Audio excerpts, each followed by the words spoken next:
Magandang araw po sa ating lahat. Ngayon ho ay July 9, araw po ng Thursday taong 2026 at ganap na pong alas 10 impunto dito po sa Pilipinas, Luzon, Visayas at Mindanao. Magandang araw po sa inyong lahat.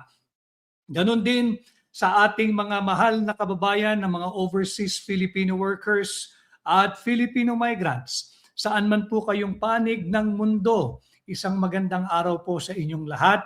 At syempre ang ating parami ng parami, palaki ng palaki at lumalagong Team Replay, magandang araw po sa inyong lahat. Again, today is July 9, 2026, 10:01 a.m. Present si Susan Padin, unang-una sa lahat, maraming salamat.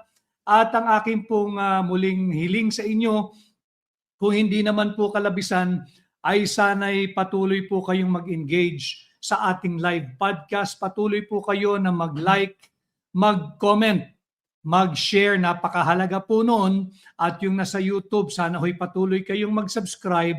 At yung nasa Facebook, patuloy po kayo mag-engage, mag-like, mag-comment, mag-share, at mag-follow. Ang ating pong paksa ngayong araw, ang pamagat, A Dark Shadow of Doubt. A dark shadow of doubt dito sa nagaganap na impeachment trial. Katatapos lamang ng unang linggo. Monday, Tuesday, Wednesday ang pagdinig. Simula po alas 2 ng hapon. At ngayon nga ho, ay araw na ng Biyernes, recess po ang impeachment court and they will resume the impeachment trial by next week. Same schedule, Monday, Tuesday, and Wednesday beginning 2 p.m. Pero talakayin po natin yung mga naganap ngayong unang linggo ng impeachment trial, Monday, Tuesday, and Wednesday. At ito nga po ang aking pananaw. Mayroong dark shadow of doubt daan po sa impeachment court bilang isang institusyon, bilang isang korte. Ano ho ba muna yung shadow of doubt? Yung shadow of doubt ho, ito po yung it blocks clarity, it blocks hope. Hinaharang nito yung clarity, hinaharang nito, pinalalabo nito yung pag-asa, pinalalabo nito yung tiwala. Bakit? Tatandaan ninyo, bumigay si Sherwin Gatchalian, bumigay nung Lunes, unang araw ng impeachment trial, bumigay na si Sherwin Gatchalian. Isinuko niya yung kanyang pagiging Senate President / presiding officer ng Senado. Bawal po iyon, malinaw po iyon sa ating saligang batas. At dahil dito, nagkakaroon ngayon ng very dark shadow of doubt sa legitimacy, not of the impeachment court per se. The impeachment court was validly constituted. Malinaw po yung pagkakabuo ng ating impeachment court. Ang meron pong dark shadow of doubt ay yung legitimacy ng presiding officer ni Senator Judge Chis Escudero. Bakit? Balikan po natin yung kaganapan ngayong linggo. Noong unang araw ng impeachment trial, bumigay agad si Sherwin Gatchalian. Bumigay si Sherwin Gatchalian at kanyang isinuko yung bahagi ng pagiging Senate President. Isinuko niya kahit pa mayroong mariing objection o pagtutol na inilalahad si Senator Judge Alan Peter Cayetano.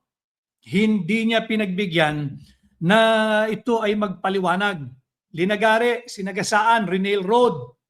At pinaalalahanan pa siya ng kanyang kulig o kasamahan sa Senado, si Senator Judge Alan Peter Cayetano, na sana'y tandaan mo ang kanyang pakiusap kay Senate President Sherwin Gatchalian that this is your Senate presidency. What legacy would you want to be remembered or what legacy would you want to make out of your being a Senate President? Gusto mo bang maalala ka ng taong bayan na isang Senate President na natsope, bumigay, umiwas, tumakas sa iyong pananagutan bilang presiding officer ng impeachment court? Kanya ngayon, meron pong duda doon sa mga naging ruling ng presiding officer. Bakit? Sapagkat nung Lunes kasama natin si Attorney Israelito Bobettorion, naghain ang base po dito sa ating existing petition for certiorari and prohibition. Matagal na pong na-file yun. Buwan pa po ng Abril, I believe. At yun nga ho ay kini-question natin yung tinanggal po yung constitutional guardrails doon sa ginawang pagdinig sa mababang kapulungan sa mga impeachment complaint laban kay Vice President Inday Sara Duterte. Hindi ho nakapag-issue ang Korte Suprema doon ng temporary restraining order. Subalit, live pa po yung kaso, buhay pa. Docketed po iyon, if I am not mistaken, it's E-05546 na nakabinbin po ngayon sa Korte Suprema. Marami pong salamat sa mahigit na pong 1,000 live viewers natin. Ulitin ko para po maraming makanood, ang pakiusap ko labanan natin yung maling propaganda ng mga nagsusulong ng huwad na impeachment. Paki-like, paki-comment, mag-share. Importante po yung sharing ninyo sa YouTube at yung pag-share ninyo sa Facebook. At ganun din sana ay patuloy kayong mag-subscribe sa YouTube at mag-follow sa Facebook. Sabi ni Crescencio Prado from Las Piñas, happy to see you again, Crescencio, from Las Piñas City. Bati lang po natin yung mga maaga nating nakasama. Si Ann, si At Ayen, present si At Ayen, si Jenny Gilyarawan. Maraming salamat sa iyo, Jenny Gilyarawan. Andyan din si At Buraglang. Ba't ganun ang pangalan mo? At Buraglang. Ganun din ang pagbati natin sa lumapit sa atin kahapon. Mula siya sa property specialist siya. Si Mary Rose Mora. Maraming salamat, Mary Rose Mora, sa iyong paglapit sa akin kahapon. Ganun din mula sa Hong Kong. Ay, Hong Kong. May kasama rin tayo, syempre, from Dubai. Si At Jean Heronga or Jeronga, maraming salamat. Si Ping Vlogs, magandang umaga sa iyo. Han or Hon Libra. Melanie Lavares, may God bless you too. At si At Carrie Louie Labaw, good morning din sa iyo. Si At Lindy Lasola, watching from Korea, mabuhay ang hakbang na maisog Korea, South Korea, maraming salamat. Si Roger Gomez, ang ating kasama mula Bislig City, Surigao del Sur. Si Emmy Kahayag, maraming salamat. Kasama rin natin si Alvin Mandabon, Tubigon, Bohol. Maraming salamat.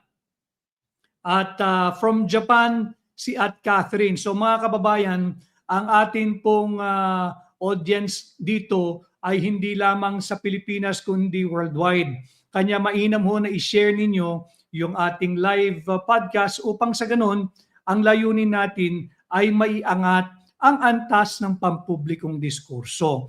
And in our advocacy to elevate the level of public discourse, it is concomitant dito sa ating live podcast to somehow help elevate the knowledge, elevate the information, and elevate your understanding.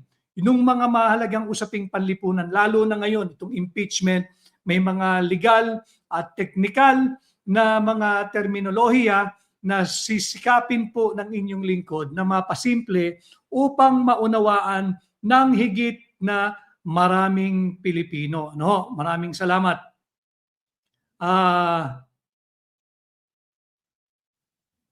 Si At Kiara Dison, sabi ni At Kiara Dison, good morning. Hindi siya team replay ngayon. Maraming salamat at nakasubaybay ka at nakahabol sa ating live. Si Fenia de Guzman, si Edisa Doat at Edisa Borbe. Maraming salamat.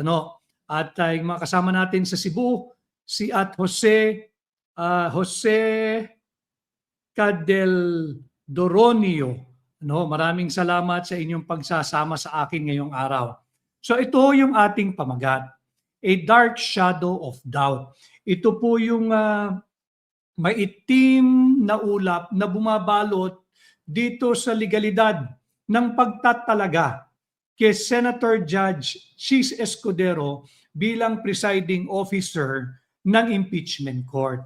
Balikan natin yung kaganapan nitong buong linggo. Nung Lunes, maagang bumigay si Sherwin Gatchalian. Sinuko niya yung bahagi ng kanyang mandato bilang Senate President na maging presiding officer lang naman ng impeachment court during the impeachment trial. Kanya nagbunsod ito ng pagfa-file o paghahain namin nung Lunes ng very urgent manifestation with motion. Ano po yung ating hinihiling doon? Sapagkat nailagay, it has placed in serious doubt itong legitimacy of the authority of the presiding officer of the impeachment court during the impeachment trial.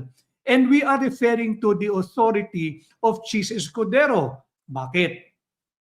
Alam ho ninyo, malinaw sa ating saligang batas na diskurso na natin dito, balikan lang ho natin ng kaunti. Yung Article 11, Section 6, malinaw dyan na tanging kapag ka ang Pangulo ng Republika ng Pilipinas lamang ang nasasakdal o binibistahan ng impeachment court, yan lang ang tanging pagkakataon kung saan ang Chief Justice ng Republika ng Pilipinas at hindi ang Senate President ang magiging presiding officer. Pero kahit presiding officer ang Chief Justice, during the trial of an incumbent President of the Republic of the Philippines, wala siyang bilang, hindi siya maaaring bumoto. Ngayon, nadiskurso na rin natin dito yung Constitutional Commission deliberation, records number 40, taong 1986, araw ng July 28. Malinaw yan, July 28, 1986. Nagkaroon ng debate, deliberasyon diyan sa Constitutional Commission sa pagitan ni dating COMELEC Commissioner or Chairman Munsod at ni dating Chief Justice Davide.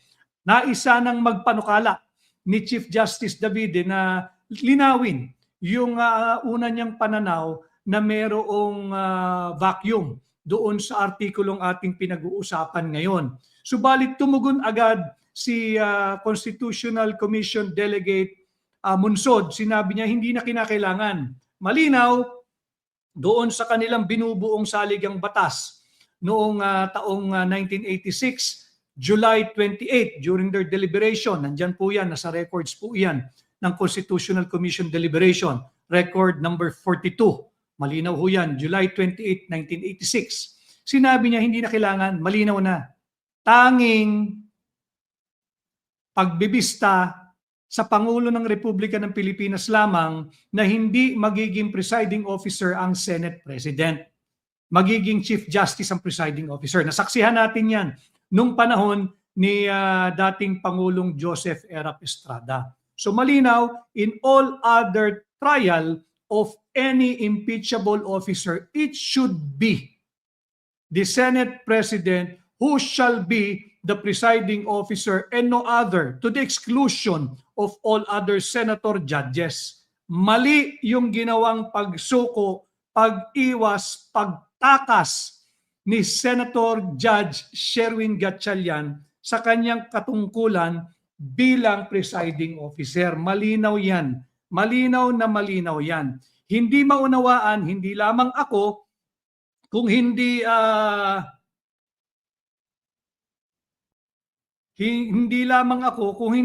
malinaw sa mamamayang Pilipino, ano pa ba ang ginagawa ng isang Senator Judge Sherwin Gatchalian katabi ng presiding officer? Total, sinuko mo iyong kapangyarihan mo, yung mandato mo, yung iyong duty and obligation to be the presiding officer. Bumaba ka na lang doon sa mesa mo. Doon ka na lang. Nakakaasiwa eh. Nakakaasiwa. Pero hanga ka rin naman dito kay Chis Escudero. Kumuha ng PA, Senate President pa. Yan si Chis Escudero. Makikita natin, walang ginagawa eh. Hindi nagsasalita, hindi pwedeng mag-rule. Dapat doon na lamang siya sa baba. baka maaari pa siya makapagtanong doon, tataas siya ng kamay, i-recognize siya ng presiding officer. Subalit, hindi nga po ito constitutional. Yung ginawa niyang pagsalin ng kanyang obligasyon at kapangyarihan bilang presiding officer, ito po'y paglabag na malinaw sa ating saligang batas. Malinaw ho yan. The Constitution is our fundamental law. Pag sinabi yung fundamental law, lahat ng batas ay dapat alinsunod sa pinag-uutos ng ating saligang batas. The spring cannot rise above the source. Ang pinakamataas na batayan pagdating sa batas ay ang ating saligang batas. Hindi maaaring gumawa ng kahit anong batas o panukala ang kahit na anong legislative body, Senado man, Kongreso man, Provincial Board, City Council, Municipal Board, or Barangay Council, hindi maaaring magpasa ng kahit na anong panukala o kahit na anong regulasyon o kahit na anong batas kung hindi ito sang-ayon o kung lalabas itong higit na mas mataas o makapangyarihan sa Constitution, yung ating fundamental law. Ano po yung ating basis? Meron po tayong tinatawag sa ating batas. Sa ating batas, yung mga troll, makinig lang kayo para meron kayong makakuhang kaalaman para pag medyo gusto nyong bumatbat, meron naman kayong konting basihan. Meron tayong tinatawag na Doctrine of Constitutional Supremacy. Ano naman yung Doctrine of Constitutional Supremacy? Yung Doctrine of Constitutional Supremacy, simple lamang ho yun. If there is any law that conflicts with the Constitution, kahit na anong batas o regulasyon, kahit pa ito ay pag-uutos ng impeachment court, kahit pa sui generis o sui generis ang Korte ang impeachment court, pagka ang mga pag-uutos nito bangga o salungat sa ating saligang batas, ito ay void and has no legal power. It will have no legal authority. That in essence is the doctrine of constitutional supremacy. Salin ng pagiging presiding officer ng impeachment court ni Sherwin Gatchalian kay Senator Judge Chis Escudero, who is now the presiding officer. To my mind, to our mind, yung aking mga colleagues na nag-file ng very urgent manifestation with motion nung Monday, that is unconstitutional. Again, because it violated the doctrine of the constitutional supremacy. Meaning, in a nutshell, any law that conflicts with the Constitution is void and has no legal power. It has no legal authority. Mali yung pagsalin, paglabag na malinaw yan sa ating saligang batas. Ngayon, dahil nga mali yung ginawa, it was procedurally infirm. Meron ngayong a dark shadow of doubt hovering above diyan sa authority ng presiding officer of the impeachment court. Ulitin ko we are not questioning the validity of the constitution of the impeachment court. No.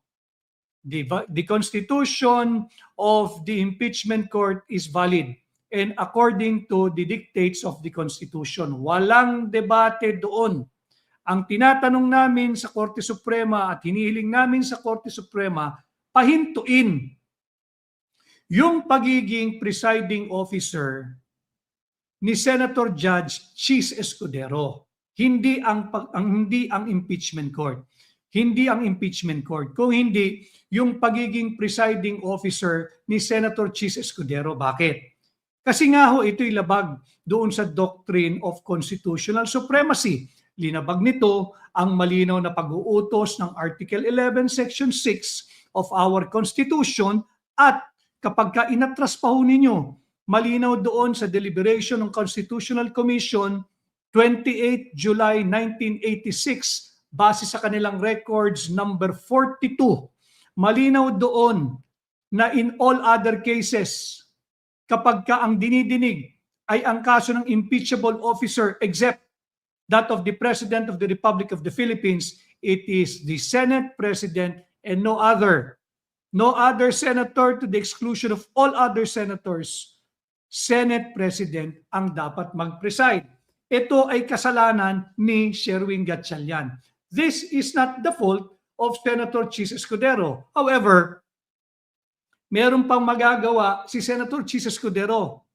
Kung may delikadesa, pwede niyang i-tackle ito sa Lunes. Kahit mag-caucus silang mga senator judges, tika muna, mayroong nakabinbin na very urgent manifestation with motion diyan sa Korte Suprema, docketed as E-05546. Kini-question yung ang pagtatalaga sa akin bilang presiding officer at mayroong basihan. Yung basihan natin ay yung ating saligang batas at yung deliberation ng Constitutional Commission dated again July 28, 1986. At pag ito'y magpapatuloy, magkakaroon ng patuloy na dark shadow of doubt. Malagim, madilim, at maitim na pagdududa ng sambayan ng Pilipino sa legalidad ng pagkakatalaga kay Chis Escudero bilang presiding officer. Shadow of doubt. Ano bang ibig kong sabihin nun? Shadow of doubt, it blocks out clarity, it blocks out hope, it blocks out trusts. Kasi kung mali yung pagkakatalaga sa'yo, mali rin yung mga naging issuances, rulings at orders mo bilang presiding officer. Pagka nagpatuloy ito, hindi lamang ang depensa, hindi lamang ang prosecution ang nasa panganib dito. The prosecution and the defense are both at a disadvantage unless and until this issue ng illegal na pagkakatalaga sa presiding officer ay maresolba ng ating Korte Suprema. It creates a feeling of uncertainty. Nagkakaroon ng duda. Hindi lamang ang prosecution, hindi lamang ang depensa, bagkus higit pa yung mismong inuusig si Vice President Inday Sara Duterte. At ganon din, tayo, taxpayers, tayong mamamayang Pilipino, magdududa tayo. O nga kay Senador Chis Escudero, legal ba yung pag-iwas ni Sherwin Gatchalian sa kanyang obligasyon na maging presiding officer? Tatandaan natin, lagay natin sa tamang konteksto, kasalanan ito lahat ni Senate President Sherwin Gatchalian. Sapagkat nung nagkaroon sila ng botohan, alam naman niyang duly constituted na ang impeachment court. Alam naman niyang magaganap na yung impeachment trial. At alam naman niya na ang trabaho ng Senate President ay maging presiding officer sa impeachment trial ng lahat ng impeachable officers maliban na lamang sa Pangulo ng Republika ng Pilipinas. Anong kasalanan niya? Alam mo na Alam mo ng kaakibat ng trabaho at tanggapan ng Senate President yan, pagiging presiding officer ng impeachment trial at ng impeachment court, tinanggap mo pa. Alam mo nang hindi mo kaya yung hamon. Alam mo nang hindi ka equipped. Wala kang hindi lamang karanasan, di bali na yung karanasan makukuha mo yan bilang Senate President. Pero wala kang kakayahan na maging presiding officer. Alam mo yan, ramdam mo yan, at nasa diwa mo yan. Alam mo yan, pero tinanggap mo pa rin. Meron pa siyang mga statement nung simula na handa raw siya na maging presiding officer. Kung handa ka, dapat gumawa ka ng ruling na hindi ka pumapayag na magkaroon ng botohan para sa bagong presiding officer bukod sa katauhan ng Senate President. Yan yung dapat nating tutukan, mga kababayan. Ngayon, pagka mayroong shadow of doubt, it creates a feeling of uncertainty, again, both to the prosecution and the defense, especially yung inaakusahan, yung inuusig, si Vice President Inday Sara Duterte at tayo, taxpayers. We are shouldering the cost of the daily, Monday, Tuesday, Wednesday. Hindi naman natitigil yan, yung hearing lang. Yung trial proper lang ang nagre-recess, pero tuloy ang trabaho ng impeachment court ng Thursday, Friday, Saturday, Sunday. Tayo ang pumapasan. Tayong taxpayers ang nagbabayad niyan. Maano ba naman na bigyan tayo ng isang pagdinig na naaayon sa saligang batas? Ano ho? Sapagkat yung inuusig, bukod sa second highest official of the land, lahat po dapat dito ay naayon sa saligang batas. Not only that the accused or the subject of the trial in the impeachment court is the second highest official of the land, siya lang naman ang kaisa-isa na halal na opisyal ng Republika ng Pilipinas na ginawaran ng mahigit sa 32 milyong boto ng mamamayang Pilipino. 32 million votes ang iginawad dito ng mamamayang Pilipino. Tapos gagawa tayo ng isang pagdinig na labag sa ating saligang batas. Yes, I am questioning yung pagtatalaga kay Senator Judge Chis Escudero. Hindi sa impeachment court. Nandyan yan, trabaho ng Senado yan eh. Pag sumampa yung articles of impeachment, wala silang pwedeng gawin. Hindi sila pwedeng umiwas. Kagaya ng pag-iwas ni Sherwin Gatchalian sa kanyang trabaho bilang presiding officer. Hindi pwedeng umiwas ang Senado na mag-constitute bilang impeachment court. Hindi kagaya ni Sherwin Gatchalian na umiwas, na tsope, na bahag, natakot, iniwasan, tumakas sa kanyang responsibilidad, hindi para sa kanyang sarili o hindi para sa mamamayang Pilipino na maging presiding officer ng impeachment court. Malinaw yan. Ngayon, hanggat hindi inaaksyonan ng Korte Suprema itong aming very urgent manifestation with motion, no? Dahil ang layunin ng aming very urgent manifestation with motion, ang layunin lamang ho nito ay to preserve the constitutional integrity of the impeachment process every step of the way. Ulitin ko ha, ang aming layunin sa pagsasampa o paghahain ng very urgent manifestation with motion, questioning the legality, the constitutionality, the validity ng pagtatalaga kay Senator Judge Chis Escudero bilang presiding officer at pag-iwas, pagtakas, pagtanggi ni Sherwin Gatchalian bilang presiding officer ng impeachment court. Ang aming layunin lamang dito ay to preserve the integrity of the impeachment court and of the impeachment trial and of the impeachment proceedings every step of the way, and to prevent the trial from procedure whose authority, yung kanyang kapangyarihan, yung kanyang legality and legitimacy remains under serious and unresolved constitutional challenge. We are challenging yung kanyang authority. Litin ko ha, kasalanan ito lahat ni Sherwin Gatchalian. Kung hindi siya natsope, hindi siya naduwag, hindi siya natakot, hindi siya umiwas, hindi siya tumakas sa kanyang responsibilidad na maging presiding officer ng impeachment court during the impeachment trial, hindi sana kami naghain ng very urgent manifestation with motion. Ngayon, lahat tayo ay mayroong a dark shadow of doubt as to the legitimacy. Ngayon, hindi na lamang yung legitimacy ni Senator Judge Chis Escudero, kung hindi yung mga kanyang orders, yung kanyang mga rulings, yung mga desisyon, no? Meron na ngayong dark shadow of doubt. Halimbawa, kampihan ng Korte Suprema yung aming very urgent motion at sabihing mali ang ginawang pagtatalaga kay Chis Escudero, mali ang pag-iwas, pagtakas at hindi pagtupad ng kanyang tungkulin ni Sherwin Gatchalian na maging presiding officer? Will it also put previous orders, previous rulings made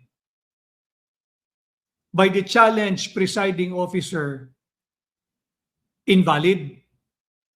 Yan ho yung far-reaching implication. Kanya minarapat na nung Lunes, nung unang araw, nagsampa na tayo ng very urgent manifestation with motion. Hindi para tutulan yung ginagawang pagdinig ng impeachment court, kung hindi upang questionin at tutulan yung pagtatalaga kay Chis Escudero bilang presiding officer ng impeachment court. Ang tanong ngayon, legal ba ang pagkakatalaga ng mayorya kay Chis Escudero bilang presiding officer ng impeachment court, o ito'y isang ganap na biyaheng kolorom? Illegal, unlawful, invalid, unconstitutional. That is the challenge that we have presented last Monday sa Korte Suprema. No? Yan yung unang talakayan natin dito sa ating pamagat, a dark shadow of doubt. Sabi ni, basahin natin ito, sabi ni Armand Wildstar, maraming ganyan ang obserbasyon. Si Madeline Fiji from Zamboanga, Sibugay, maraming salamat. Si Romnick June Kahangan Lumilay, kasama rin natin from Bukidnon. Si Glenda, maraming salamat. Thank you for coming at the right time. Your reminder, we're still Filipino, kahit okay na kami dito sa Vancouver, was really what I just need to fight harder. Maraming salamat, Glenda. San Jose Fernando, maraming salamat. Kasama natin si DJ at DJ_Yamski from North Cotabato. Maraming salamat. Kasama rin natin si at VGG. Si Dong Lucanias from Kidapawan. Si Cecil Martin. At nais kong batiin yung ating kaibigan nagdiriwang ng kanyang kaarawan. Happy birthday kay Dr. Marlon Rosete. Dr. Marlon Rosete ng SMNI. Happy birthday, Doc Marlon Rosete ng SMNI. Keep up the good work, keep the faith, at patuloy tayong lalaban upang itaguyod ang ating saligang batas. Si SB Jam, mula naman ito sa Jensan, maraming salamat.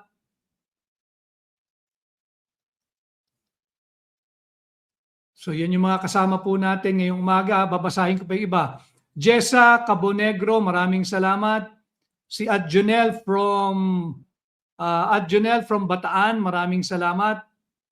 Si Melvs Canlas Cabiles, maraming salamat sa iyo sa iyong pagsama.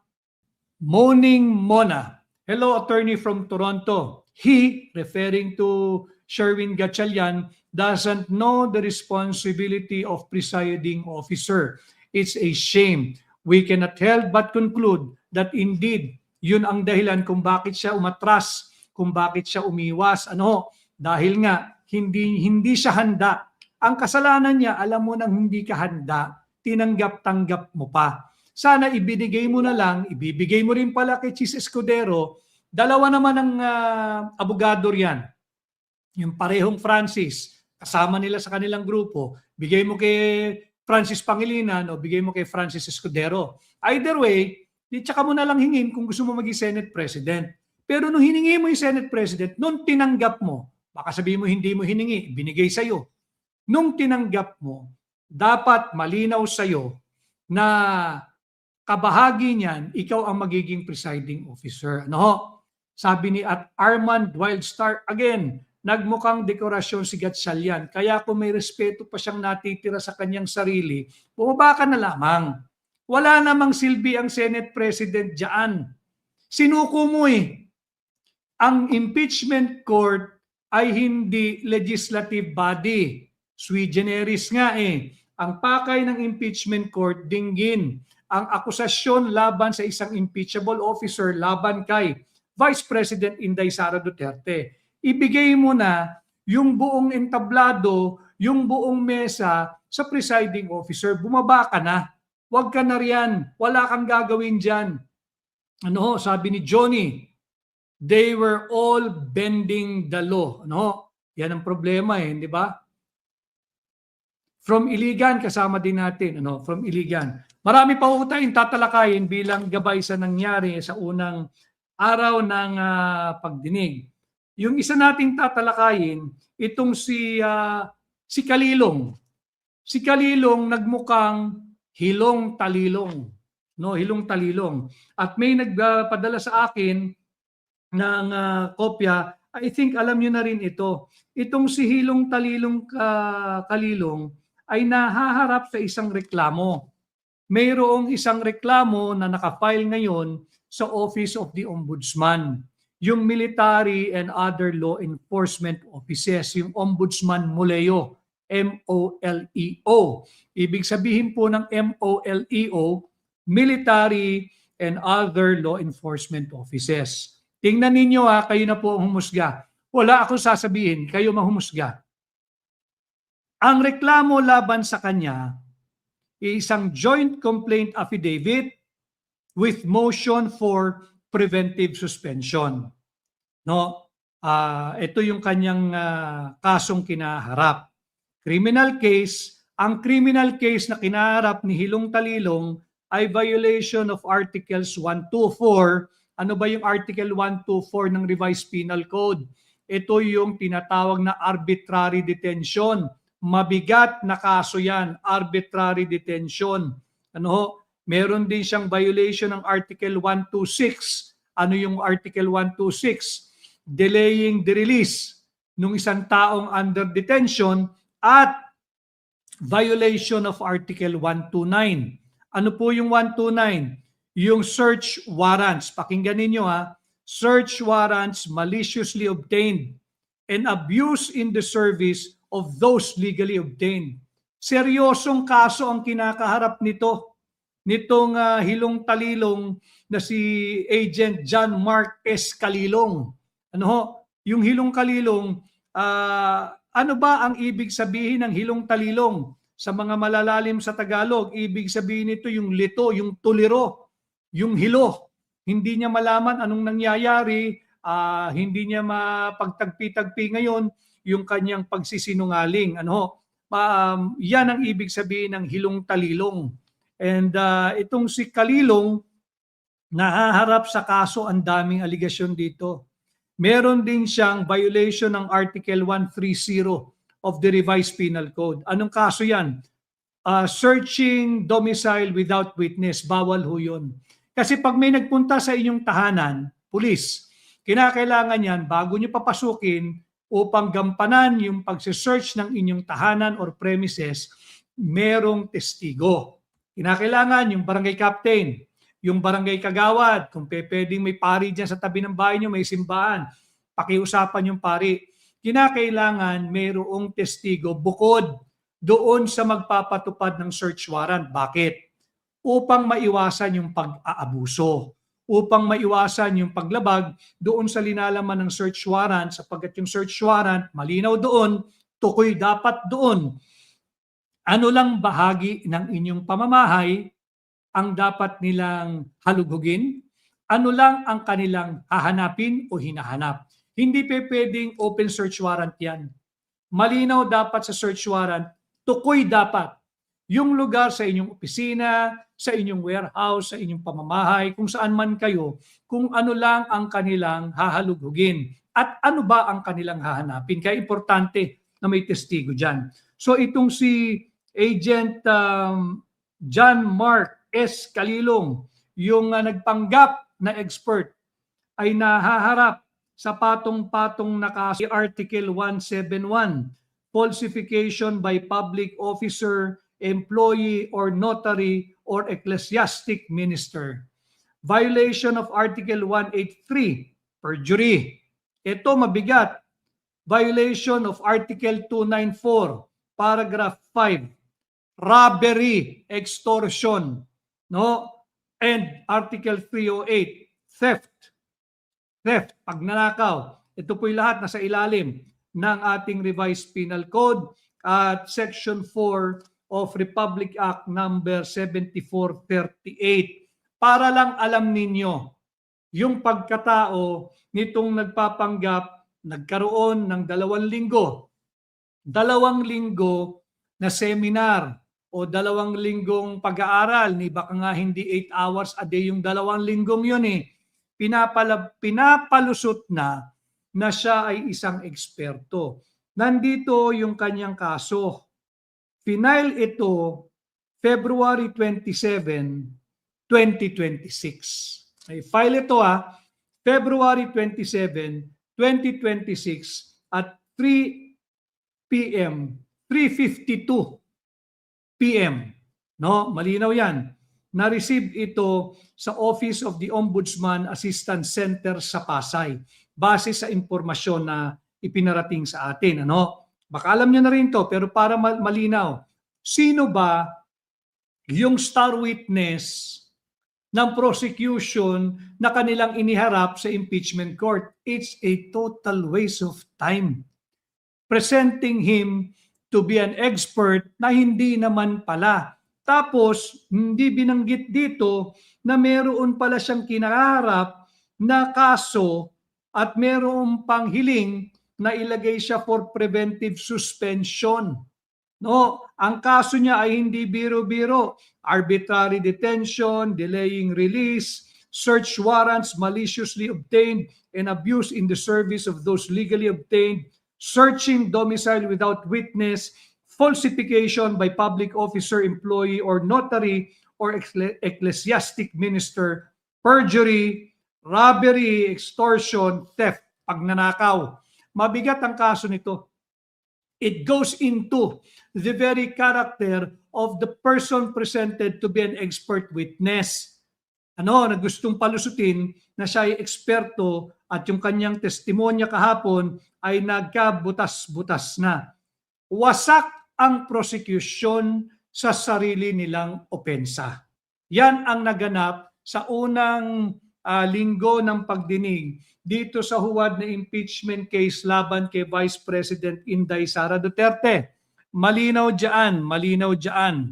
No person shall be penalized, convicted, or be held liable on the basis of the guesses, speculation, or split, guesses at speculation ng mga tao na nagpapalaganap ng mga testimonyang wala namang basihan. Yan yung nasaksihan ng sambayan ng Pilipino. Incidentally, I would just like to show you itong si dating Supreme Court Justice Noel Tiham. Ito dapat yung mga ginagawang Presidential Legal Counsel. Hindi ng kasalukuyang Pangulo, hindi ni Bongbong Marcos, ayaw niya yung mga ganito eh. Yung mga tao magsasabi sa iyo ng totoo at hindi ito employment driven.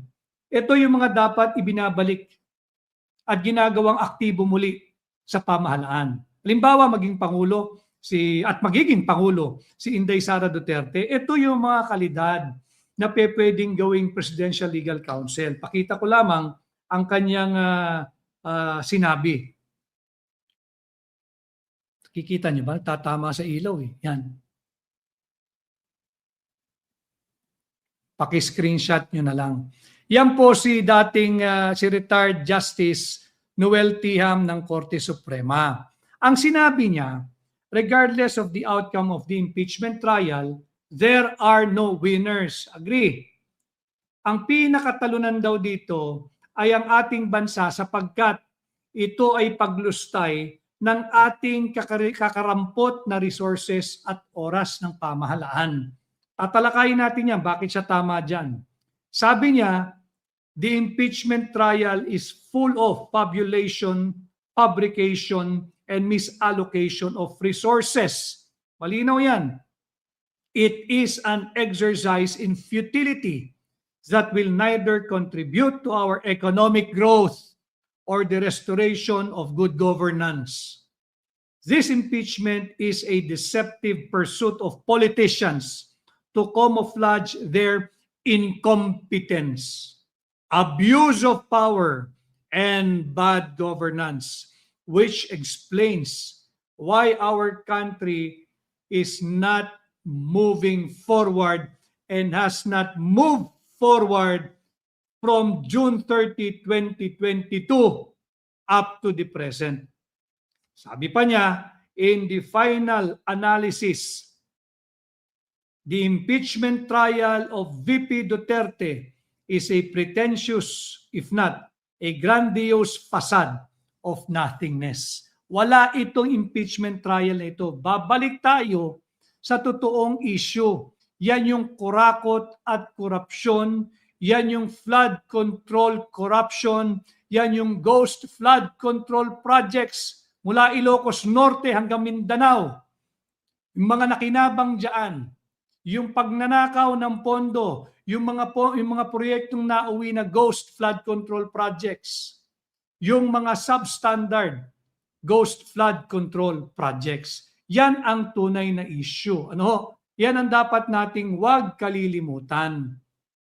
Si OG Boy Zurklos, maraming salamat. Good morning din sa'yo. Exactly, salute kay Attorney, Justice Noel Tiham. No? Sabi ni Janet Baby Dial or Dayal, pagbigyan natin, minsan sir, punas laway lang, okay yan sir, salute to you. Alam mo, hindi tayo kagaya ng mga may bumubula. Alam mo yun, tira ng kung ano-ano yun eh. Yung pagkakarinig pala niya, freedom of speech. Hindi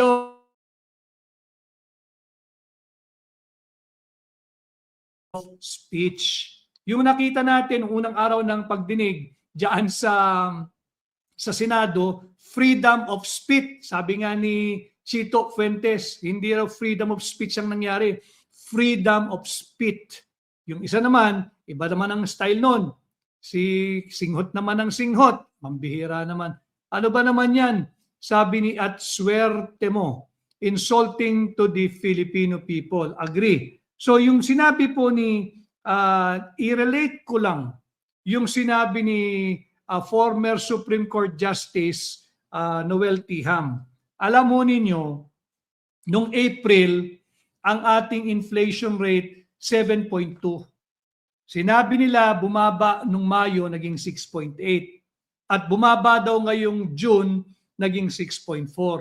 Yun ang spin ng palasyo. Bumababa yung inflation. Mali po yun. Ang tamang pagbabalita, ang inflation natin ay lagpas-lagpas pa rin doon sa target ng gobyerno. Ano ba target ng gobyerno? Between 2 to 4%. Yun ang tamang pagbabalita. Hindi pababa yung inflation. Itutuwid pa natin. Yung inflation natin noong April ay 7.2%. Nung May ay naging 6.8 na lang daw. At nung June ay naging 6.4. Pababa daw. Mali. Dapat ang tamang pagbabalita ng mainstream media, mataas pa rin ang inflation. Elevated pa rin. Bakit? Ang target is between 2 to 4%. Malapit ba yung 6.4 sa 4? Malapit ba yung 6.8 sa 4? Malapit ba yung 7.2 sa 4? So walang nangyayari talaga. Dagdag natin dyan yung ating GDP. Yung ating GDP noong 2025, pababa na noong 2025. 5.8, naging 5.5, 5.8 nung unang quarter, first quarter of 2025. Tingnan ninyo kung paano tama yung naging pahayag ni Justice Noel Tiham. Ang sinabi niya, ito raw po, itong nagaganap na impeachment ay walang naitutulong para sa ating economic growth. No, malinaw yan. Hindi ito nakakadagdag sa pag-unlad ng ating ekonomiya. No, malinaw yan. Tama siya dyan. Sapagkat ang pagpapatunay, First quarter of 2025, 5.8 ang GDP. Second quarter, naging 5.5, pababa. Nung third quarter, naging 3.9, mababa. At nung fourth quarter, naging 3% na lang. No? So pababa yun. Pababa ng pababa yung ating GDP hanggang ngayong first quarter. Ngayong first quarter, ang ating GDP ay 2.8%. Tingnan natin kung ano ang ating magiging GDP ngayong second quarter. And by the way, para po sa kaalaman ninyo, huwag kayong masyadong mawaliw diyan sa grandiose o grandiosong impeachment trial na inihanda sa inyong lahat ng incompetent at bankrupt Marcos Jr. administration. Bakit? Habang kayo'y nanonood ng impeachment trial, habang kayo'y pinanunood ninyo si Hilong Talilong Kalilong, ang palitan ng piso kontra dolyar kahapon, bumagsak na naman tayo ng 61.50. BSP rate po yon, yung Bangko Sentral ng Pilipinas. But sa actual, yung nangyayari talaga, pag ikay bibili ng dolyar sa BPI, BPI ho muna, BPI. Pag ikay bibili ng dolyar sa BPI, ang iyong kinakailangang ilabas para magkaroon ka ng isang dolyar, 61 pesos and 70, mas mataas, centavos. Ganon din sa BDO. Pag bibili ka, kinakailangan mo ng 61 pesos at 70 centavos para magkaroon ka ng isang dolyar. Huwag tayong masyadong magpapalinlang dito sa napapanood ninyong impeachment trial. The real issue is corruption, inflation, at yung walang tugon dito sa napakalaking anomalyan, trilyong pisong halaga ng flood control corruption. Balik tayo diyan. Huwag kayong magpapamaliw dito sa kagaya ng testimonya ng Hilong Talilong na si Kalilong. By the way, ulitin ko sa mga kakasali lamang. Patong-patong na kaso, arbitrary detention, yung malalaki na lang ay arbitrary detention, search warrants maliciously obtained, and abuse in the service of those legally obtained. Mabigat yan. Yung robbery, extortion at pagnanakaw. Yan yung kasong kinaharap niya. Naisampa ito February 27, 2026. Ano na hong araw ngayon? July 9, 2026. Bakit itong kasong ito hindi umuusad? Bakit yung mga kaso ng mga nagsasalita laban sa korupsyon, yan, nakakulong na sila? Senador Dante Marcoleta, nakakulong na. Bakit yung mga yon sadyang minadali? Bakit itong kaso, hindi lang siya, marami sila rito Marami sila rito. Pero kasali rito, itong star witness ng prosecution. So makikita natin, sa unang linggo ng pagdinig, talagang wasak ang prosecution. Winasak ng prosecution ang sarili nilang opensa. Hindi kinakailangang gumalaw ng depensa. Dahil meron tayong prinsipyo dito sa ating bansa na yung nag-aakusa, siyang dapat magpapatunay. Kahit walang gawin ng depensa mismong prosecution ang nagwasak ng kanilang opensa. Sapagkat fundamental, just like the Constitution, in any trial, that the guilt of the accused, in this case, ang inuusig ay si Inday Sara Duterte, must be proven on the strength, base sa lakas ng prosecution's evidence, not on the weakness of the defense. Wala namang wala namang kinakailangang gawin ang depensa sapagkat mismo yung prosecution na ang nagwarak, ang nagbuwag ng sarili nilang opensa. Alam mo ninyo, nakita natin dito sa unang linggo ng trial,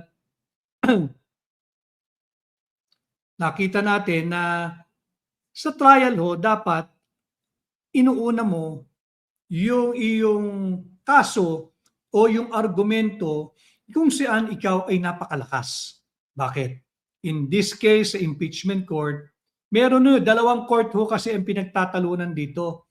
Yung formal, yung impeachment court. You want to win into your side yung verdict or yung acquittal ng mga senator judges. But outside of the impeachment court, may mas malaking universe po dito. Hindi lang sa Pilipinas, kundi sa buong mundo hanggat may Pilipino. Hanggat may Pilipino. Ang bigger court is the court of public opinion. Kaya dito nakita natin, sablay yung prosecution sa unang linggo. Imbis na ipinakita nila, kung sa tingin nila ito na pinakamalakas nila, buwag buwag na buwag. Building your case is like constructing a building. Building your case is like constructing a house. Kinakailangan muna meron kang matibay na pundasyon. Kung ang pundasyon nila ay si hilong talilong kalilong, wasak agad. At ang mismong nagwasak niyan ay ang prosecution. At kagaya nga nung aking hinahanda yung ating live ngayon. Maraming salamat at Reggie Kanda Gavino. Maraming salamat. Ang dami ng mga mga napipikon kagaya nung alam mo ninyo, welcome kayo rito sa aking pahina. Pasok kayo dito, may mapupulot kayo rito. Sure yan. Gagagalit sila sapagkat malinaw dito sa ating pahina na i-expose kung gaano ba kadorobo itong pinagpipitagang star witness ng prosecution. Ito pala'y naakalain mo. Ito pala'y nahaharap sa kasong arbitrary detention, nahaharap sa robbery extortion, nahaharap sa theft o pagnanakaw. Ito'y nakasampa sa Office of the Ombudsman, Military and Other Law Enforcement Offices. Bantayan niyo yan. February 27, 2026 ni Ombudsman Boying Remulla, sapagkat ito'y nasa Muleo. Ito dapat nating tutukan. Baka naman, ngayong alam na ng sambayan ng Pilipino na ito palang si John Mark S. Calilong ay naharap sa seryosong kaso, baka biglang ma-dismiss ang kasong ito. Pero tatandaan natin, when he testified sa impeachment court, meron siyang kasong kinaharap. Ito'y dapat malaman ng sambayan ng Pilipino upang nang sa ganoon matansya ninyo, masukat ninyo ang pagkatao ng star witness ng prosecution. At kagaya nga nung sinabi ko, ang prosecution para sila yung kantang Kastilyong buhangin. Nagtayo sila isang mga hangal ito Nagtayo ng isang mansyon, nagtayo ng isang kastilyo na ang pundasyon ay buhangin. Hindi na kinakailangan ng tubig. Hindi na kinakailangan yung hampas ng tubig dagat. Malakas na hangin lamang na buwag ang kanilang kastilyong buhangin. Kastilyong buhangin, isang bagay na marupok. Yan ang ibig sabihin niyan, yan ang kahulugan niyan. Pansamantala, madaling maglaho o madaling gumuho. Yan ang nangyari sa unang linggo ng impeachment trial laban kay Vice President Inday Sara Duterte. At nakita natin na si Calilong is a calumny. Ano ba yung calumny? Sa English po yung calumny. Ibig sabihin yan, yung nagpapahayag ng mga maling akusasyon o mayroon siya mga misrepresentation upang saktan, upang dungisan, upang wasakin ang reputasyon, integridad at pagkatao ng isang tao.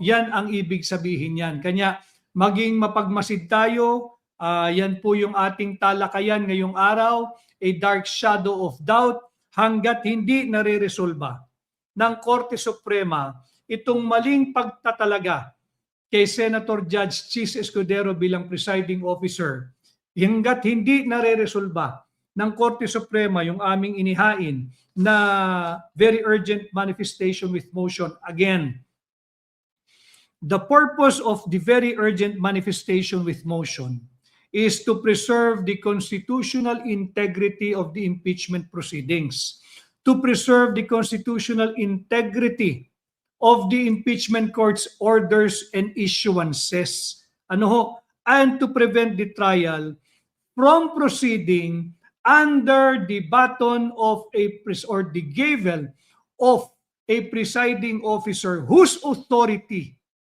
remains under serious and unresolved constitutional challenge. We are challenging the authority doon sa pagtatalaga kay Senator Chis Escudero. Ang may kasalanan niyan, ang punot dulo niyan ay ang pagkakatsope, pagbigay, pagatras, pag-iwas, pagtakas ni Sherwin Gatchalian sa kanyang obligasyon bilang maging presiding officer kaakibat ng pagtanggap niya sa posisyon bilang Senate President. Sana naman sa darating na linggo, sa Lunes, pag-usapan ito ng impeachment court, baka sakaling magkusang loob bumaba bilang presiding officer si Senator Judge Chis Escudero, baka naman sakaling kusang magbitiw at ipasa na muna ang Senate presidency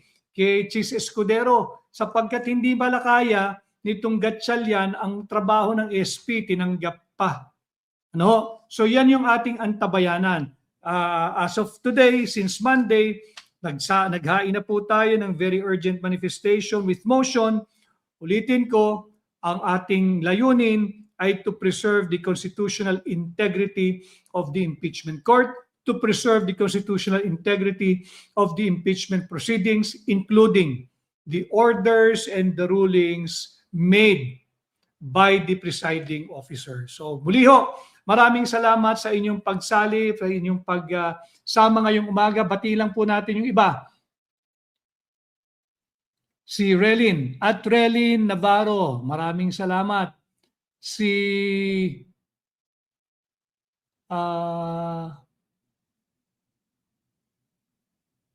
Manny Myth Busted. Ano po ang take nyo doon sa sagot ng witness kay Senator Cayetano na conditional threat lang daw, not absolute threat? Hindi daw natin kailangan sagutin ito. Unang-una, itong grave threat, bagamat ito ay nasa revised penal code, hindi po ito dapat sumampa sa impeachment court. Hindi naman ito maituturing na culpable, violation of the Constitution. Ordinaryong criminal case ito, hindi dapat sumampa ito sa impeachment court. Subalit, nariyan na yan, mabuti na rin na yung mismong prosecution na ang gumiba sa sarili nilang diskarte. Sinong papalit? Pagka bumaba at lisanin ni Presiding Officer Senator Judge Chis Escudero ang pagiging presiding officer, babalik yan sa Senate President. Di panindigan ni Sherwin Gatchalian yung kanyang pagiging Senate President. Hindi pwedeng iiwasan niya o tatakasan niya yung kanyang mandato bilang Senate President. Sabi ito nag-aasara na kayo.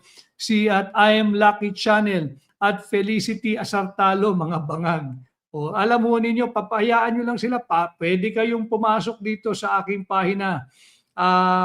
Welcome kayo, may mapupulot kayo rito. Alam ko naman you're trying to justify the little allowance that you're receiving from your handler sa pagpasok sa mga pahinang nagbibigay linaw ng mga talakayang bayan na humihiling ng additional clarity o pagkaklaro. Kaya nga yung ating pamagat, a dark shadow of doubt, upang labanan itong madilim na anino na humahad lang sa magiging malinaw, yung humahad lang sa pagbibigay pag-asa sa nagaganap na impeachment trial, at higit sa lahat, tinatanggal nito yung tiwala na maaaring ibigay at ipahiram ng sambayan ng Pilipino. Bakit? Kasi nga mali yung ginawa ni Sherwin Gatchalian. Maling-mali iyon, labag yun sa ating saligang batas. Maganda na sana yung opening statement niya that as Senate President, he will ensure that the proceedings will be in accord with the Constitution. Biglang nagtawag ng eleksyon at nominasyon kung sino yung bagong presiding officer. That is against the Constitution. Hindi yan ang inuutos ng saligang batas. Bonbon, shout out Bonbon. Kamusta ka? Si at LC Pustanes